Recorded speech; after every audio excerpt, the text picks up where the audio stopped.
The battlefield is far behind now. The dust has settled. The sword has been sheathed.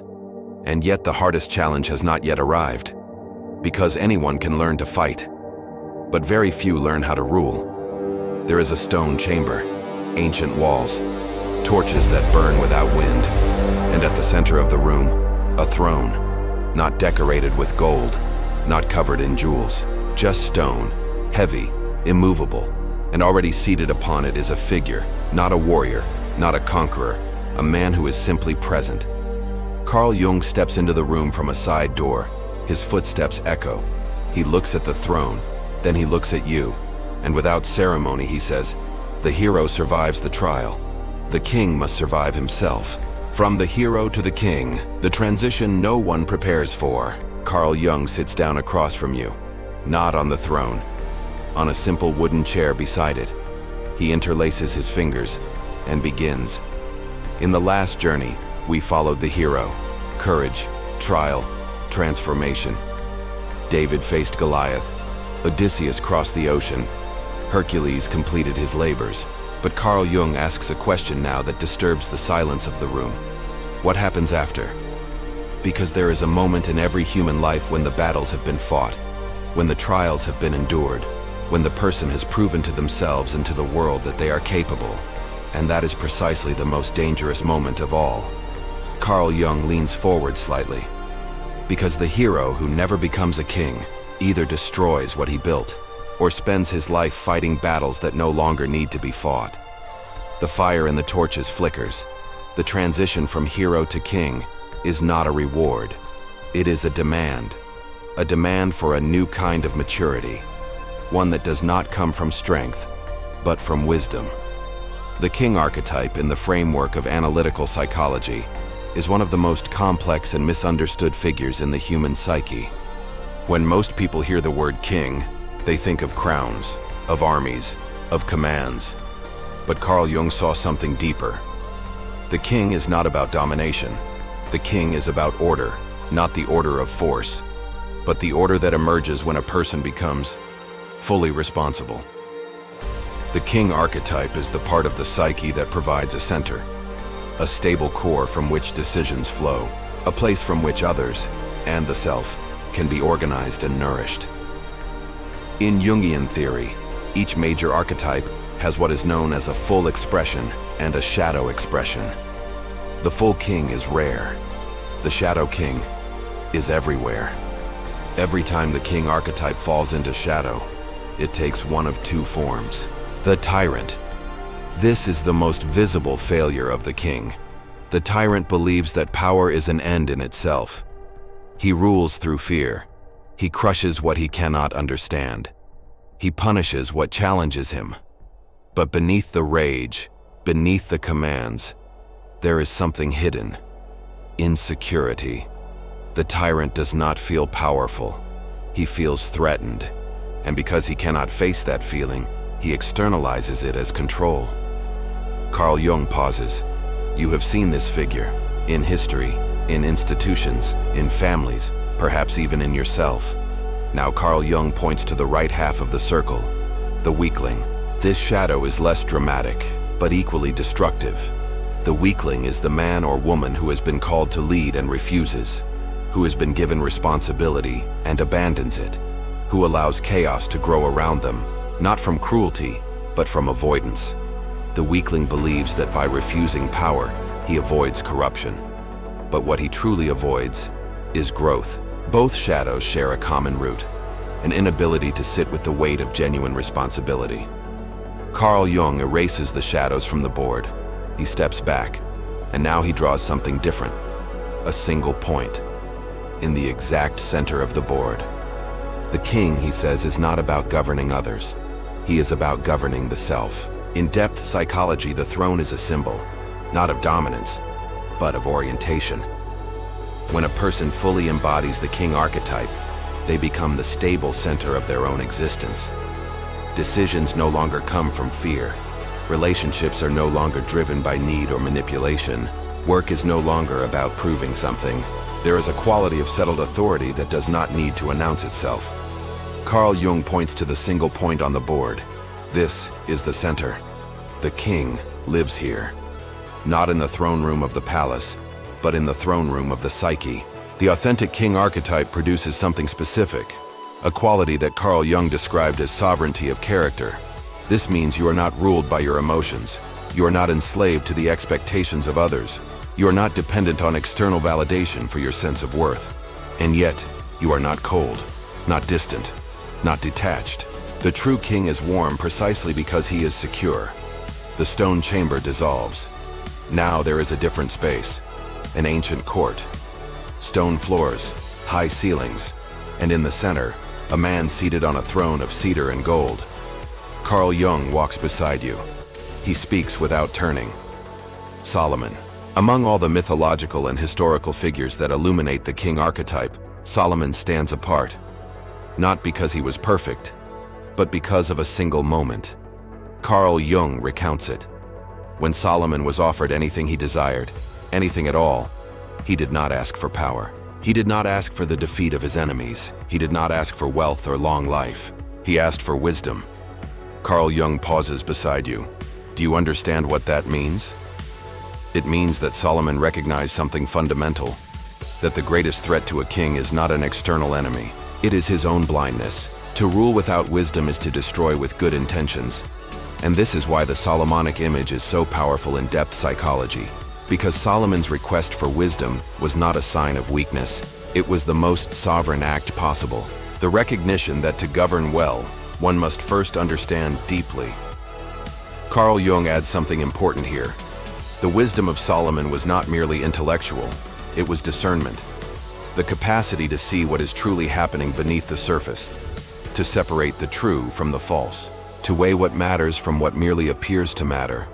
This is one of the deepest functions of the king archetype, the capacity for discernment, not judgment for its own sake, but judgment in the service of life. The ancient court fades. Now there is mist. Green hills. A round table in the distance. Carl Jung smiles slightly. Arthur. The legend of King Arthur is one of the richest psychological myths in the Western tradition, and Carl Jung understood why. Arthur is not celebrated for his conquests. He is celebrated for what he created, the round table. In a world of kings who ruled through hierarchy, through fear, through the blade, Arthur created a different structure, a table with no head, no seat of superiority, every knight equal. Carl Jung explains why this detail is psychologically significant. The mature king does not hoard power, he distributes it. He does not diminish others to elevate himself. He creates conditions in which others can become great. This is what Carl Jung described as the generative function of the king.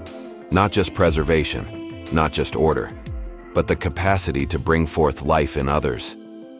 Carl Jung continues walking through the mist. Arthur's realm, Camelot, was not merely a kingdom. It was a living symbol of the psyche in its most developed state, where every faculty is honored, where every part is given its proper place, where even the shadow is not expelled but integrated. He pauses, and when Arthur failed, Camelot did not fall from without. It fell from within. Carl Jung elaborates on this.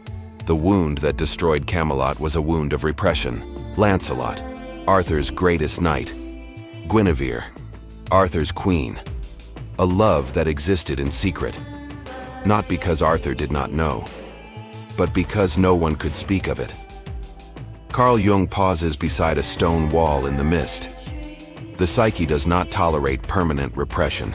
What cannot be named inside the realm will eventually become the force that destroys it. This is the psychological truth embedded in the Arthurian fall. The thing that Arthur could not face, the betrayal that he knew but would not acknowledge, became the crack in the foundation. And through that crack, everything collapsed. Carl Jung turns to face you in the mist. A king's greatest vulnerability is not his enemies. It is the truth he refuses to see. One of the most important psychological observations Carl Jung made about the king archetype is about what happens when it fails. In ancient mythology and fairy tale alike, there is a recurring image, the wounded king, a ruler who has been struck by illness, betrayal, grief, or moral failure, and whose wound is reflected in the kingdom itself. When the king is wounded, the land becomes barren. Jung saw this image as a precise description of a psychological reality. When the organizing center of a person's psyche is compromised, everything suffers. Relationships deteriorate, work loses meaning, and decisions become erratic. A pervasive feeling of drought settles over life. This is what the Fisher King myth captures. A king wounded in the thigh, a symbol of vitality, who waits unable to heal himself or govern until someone asks the right question. Jung emphasizes the healing question. Not a statement of power, not a command. A simple question. What ails you? The wounded king heals only when someone is capable of genuine compassion, of seeing suffering without flinching. Jung looks at you. When have you been the wounded king? When has your land become barren because you refuse to acknowledge your wound? Jung begins walking again, this time through the present. Archetypes don't belong only to heroes. They live inside you right now. The king archetype appears when a parent must make a difficult decision, holding a boundary as a source of stability. It appears when a person takes full responsibility, not the responsibility of guilt, but the quiet acknowledgement. This is mine. I can change it. It appears when someone stops waiting for permission or external approval, acting instead from their own internal values. The king matures when they stop needing validation from the outside and begin to validate from within. This means the center holds. Jung observed that these individuals had gone through the night of the king, where everything defining them was stripped away. In that darkness, they found something that could not be taken. Jung describes this as the discovery of the throne within, not given by others, nor earned through success, simply recognized, as if it had always been there. Waiting. Carl Jung stops at a window. Outside there is a landscape that seems both wild and tended, a garden that has been shaped by intention, but not robbed of its nature. He speaks to the window. People confuse the king's order with control. They are not the same. Control is the tyrant's shadow. It arises from fear, from the need to prevent anything unexpected from occurring. It is rigid, it is brittle, and it always eventually shatters. The king's order is different. It is more like the structure of a living thing. It is more like the structure of a forest, which has an underlying pattern, a logic, a direction of growth, and yet remains capable of absorbing storms. Carl Jung turns from the window. The king does not prevent chaos from entering his realm. He creates conditions strong enough to contain and transform it. This is a critical psychological distinction. The person who has integrated the king archetype does not become rigid. They become resilient. They can tolerate ambiguity without losing themselves. They can sit with uncertainty without collapsing into anxiety. They can hear criticism without being destroyed by it, because the center holds. Carl Jung turns fully from the window now. He continues. There is a concept in Carl Jung's work that is essential here. He called it the transcendent function. It is the psyche's capacity to hold two opposing forces without collapsing into either one. The king embodies this function. He holds order and freedom simultaneously. He holds firmness and compassion at the same time. He holds conviction without becoming ideology. He holds boundaries without becoming walls. This is the work of a lifetime, not a technique that can be learned in an afternoon, but a capacity that deepens slowly, through each encounter with one's own limitations. Carl Jung points to the garden through the window again.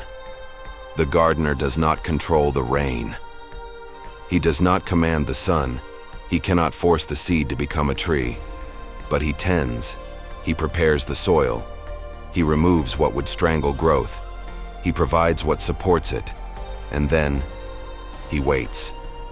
This is the king's relationship with order. Not the order of the machine, the order of the garden. Carl Jung pauses for a long moment. Then he addresses something that requires careful attention.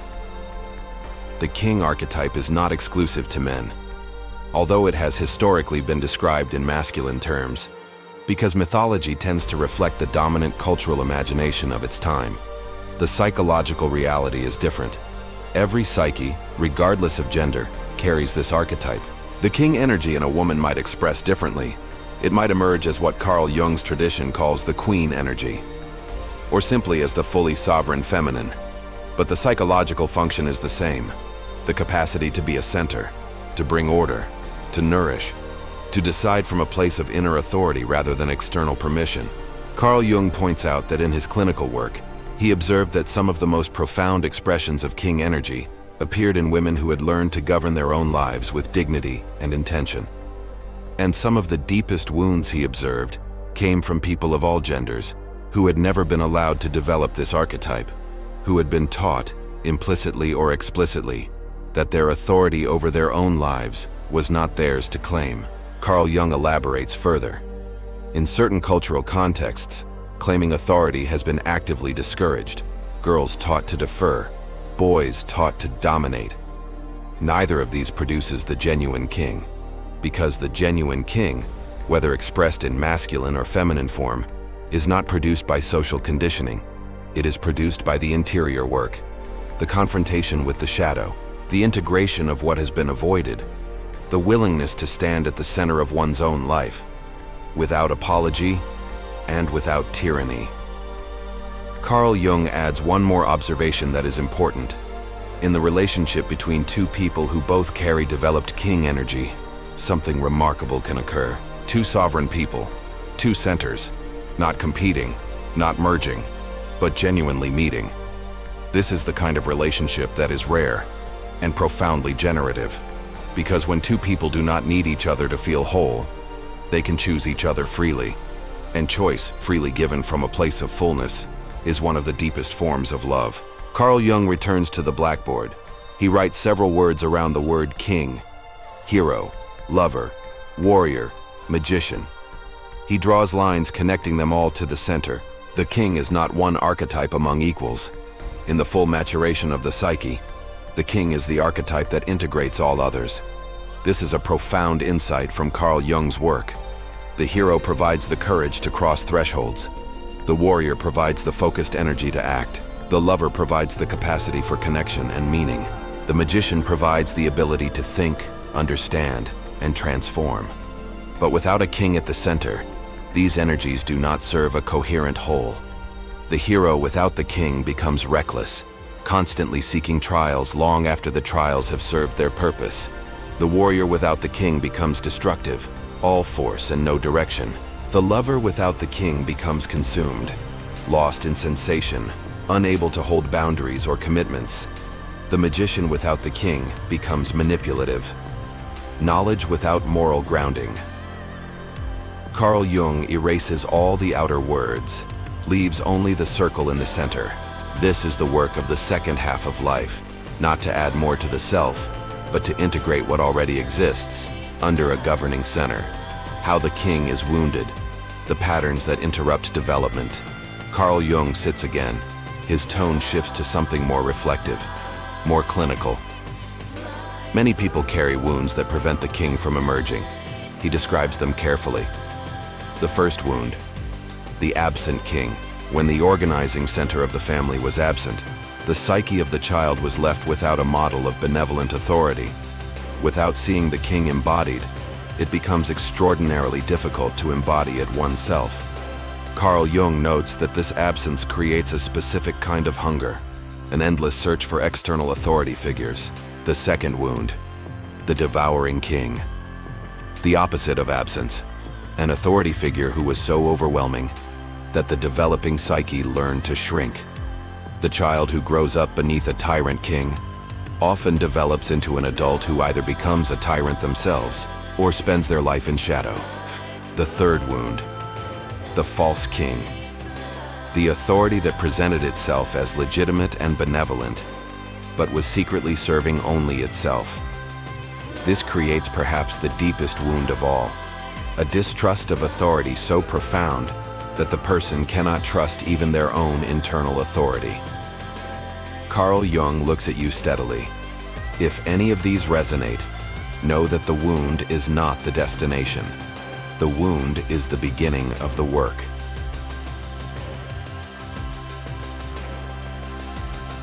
Carl Jung stands. He moves to the throne in the corner of the room. He places his hand on it. quietly, almost tenderly. How does one develop the king? He begins. First, you must recognize where you have abdicated your own inner throne. Where have you allowed others to make decisions that were rightfully yours? Where have you given your authority away to a person, an institution, to an ideology, a fear, and then resented them for having it? This is not a blame assignment. It is a recognition. Second, you must begin to make decisions from your values, rather than from your fears. Carl Jung explains that this is more difficult than it sounds, because fear-based decisions feel like rational decisions. They feel like prudence, like responsibility, like maturity. But beneath them, if you look carefully, is the avoidance of a confrontation. The king does not avoid the confrontation. He chooses it deliberately when it serves what he values. Third, you must learn to bless. This may sound unusual, but Carl Jung described one of the king's most essential functions as the capacity to bless others, to see the worth in those around you, to name it explicitly, to create conditions in which others can grow. The king, Carl Jung says, multiplies life around him, not by demanding, but by acknowledging. The king in crisis. What happens when the center is tested? Carl Jung steps back from the throne. The torches in the room flicker more strongly now. The temperature of the air seems to shift. The final test of the king archetype is not in times of stability. It is in times of genuine crisis. Anyone can appear regal when things are going well. The depth of the king archetype is revealed. When the realm is under siege, when the career collapses, when the relationship dissolves, when the health fails, when the plan falls apart overnight. In these moments, the tyrant shadow panics and doubles down on control. The weakling shadow collapses and surrenders. But the mature king becomes more still. Not because he does not feel the crisis, but because he knows something essential. That the center is not located in external circumstances. That the throne does not depend on the palace. This is what Viktor Frankl discovered in the most extreme conditions imaginable. That the last human freedom is the freedom to choose one's response. That sovereignty, at its deepest, is an internal reality. And that no external force can take it, unless you surrender it. The king in crisis does not ask, "Why is this happening to me?" The king asks, "What does this require of me?" Carl Jung pauses. He returns to the example of the Fisher King. Remember the wound. Remember the barren land. The Fisher King could not heal himself alone. He needed something from the outside. He needed someone willing to ask the compassionate question. The king archetype, in its full maturity, includes the capacity to receive. Not just to give, not just to provide, not just to hold, but to allow oneself to be held. Carl Jung says quietly, the king who cannot be vulnerable will eventually break, because sovereignty is not the same as invulnerability. The strongest kings in history were those who could kneel, not from defeat, but from reverence. Reverence for what is greater. Reverence for the mystery that no authority can fully contain. The king in crisis is the king becoming deeper. The torches dim very slightly. The room becomes quieter. Carl Jung moves back to his chair. He sits, he folds his hands, and he says something that takes a moment to land. A king without a legacy is merely a ruler. One of the deepest functions of the king archetype is what Carl Jung described as generativity, the concern for what comes after you. Not out of vanity, not out of fear of being forgotten, but from a genuine care for the continuation of what is good and valuable beyond one's own lifespan. The king plants trees whose shade he will never sit under. He creates institutions and cultures and teachings, not because they will bear his name, but because they will serve the lives of those who come after. Carl Jung describes this as the final hallmark of psychological maturity, when a person's horizon of concern extends beyond their own life, when the question is no longer only, what can I get from this world, but what am I contributing to it? He pauses. What will remain when you are gone? Not as a monument to yourself, but as a gift to those who come after. Carl Jung continues, "There is a distinction here that matters deeply. Legacy is not the same as fame.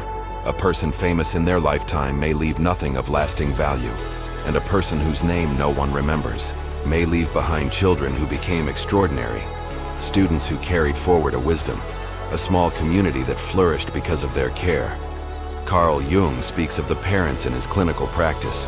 Those who had truly integrated the King archetype did not primarily seek to control their children.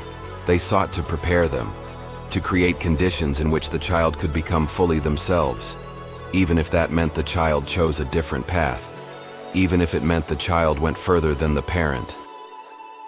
The king's ultimate triumph, Carl Jung says quietly, is to be surpassed, to have created something that no longer needs him. This is one of the most demanding truths the King archetype asks us to face.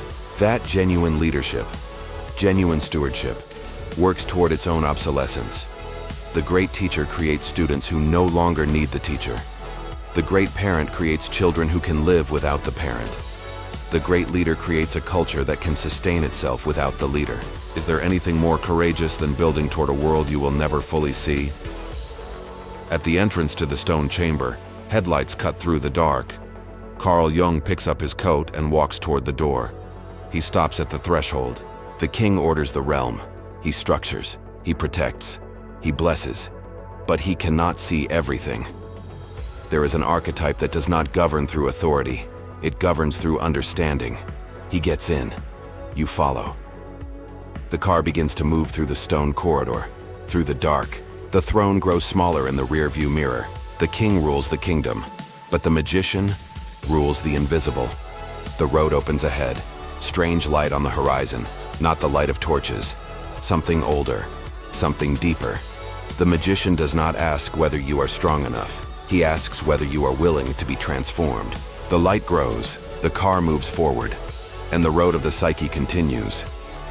If this video spoke to you, subscribe to the channel and continue the journey, because on the road of the psyche, Carl Jung is still driving, and the next archetype is already waiting.